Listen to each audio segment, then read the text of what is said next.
Il existe un endroit sur Terre que les cartes montrent, mais que personne n'ose vraiment traverser.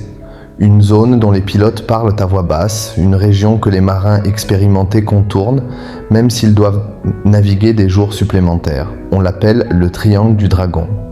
Il est situé dans l'océan Pacifique, au large du Japon, et depuis des siècles, il est le théâtre d'événements qui défient toute logique. Des navires disparaissent sans transmettre de messages de détresse. Des avions cessent toute communication en plein vol. Et quand, par miracle, certains reviennent, leurs passagers ne sont plus jamais les mêmes. Les anciens pêcheurs japonais racontent que la mer y est étrange, le silence y est lourd. L'air devient glacial et la surface de l'eau, d'un calme presque surnaturel, donne l'impression qu'elle observe. Puis, sans avertissement, tout change. Le ciel se couvre en quelques secondes, la mer se soulève brutalement. Les instruments deviennent inutilisables. Les boussoles tournent en rond, les radars s'éteignent, les moteurs tombent en panne, et dans ce chaos soudain, le monde semble perdre ses repères. Au début des années 1950, face à l'augmentation inquiétante des disparitions, le gouvernement japonais décida d'envoyer un navire scientifique pour étudier la zone. À son bord, une équipe complète de chercheurs, d'océanographes et de techniciens. Le navire pénétra dans le triangle du Dragon et ne revint jamais. Plus tard, un message radio très bref fut intercepté. Quelques mots, brouillés, presque inaudibles, mais suffisamment clairs pour glacer le sang. Il y a quelque chose sous nous. Puis, plus rien. Officiellement, l'affaire fut classée comme accident maritime, tempête, problème technique. Erreur humaine, mais des documents internes, jamais publiés au grand public, évoquent autre chose. Ils parlent de lumière sous-marine aperçue avant la perte de contact, de mouvements gigantesques sous la coque du navire, de vibrations si fortes que le navire entier semblait trembler.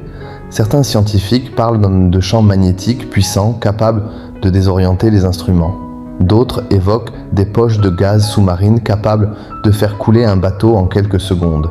Mais aucun phénomène naturel ne peut expliquer la totalité des faits, en particulier les témoignages humains.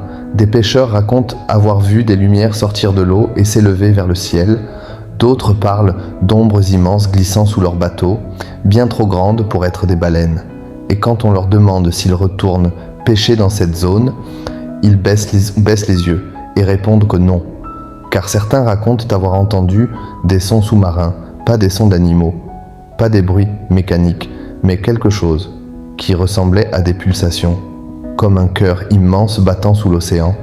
Dans les profondeurs du triangle du Dragon, des structures ont aussi été découvertes, des formations gigantesques sous-marines, des sortes de pyramides, des escaliers parfaitement taillés dans la roche, des angles droits parfaits, comme si quelqu'un ou quelque chose les avait construites. Les autorités affirment qu'il s'agit de formations naturelles, mais des géologues indépendants ont admis à demi-mot que ces structures défient les lois connues de la nature, trop précises, trop géométriques et surtout trop vieilles. Certains estiment qu'elles seraient là depuis des milliers d'années, bien avant les civilisations modernes.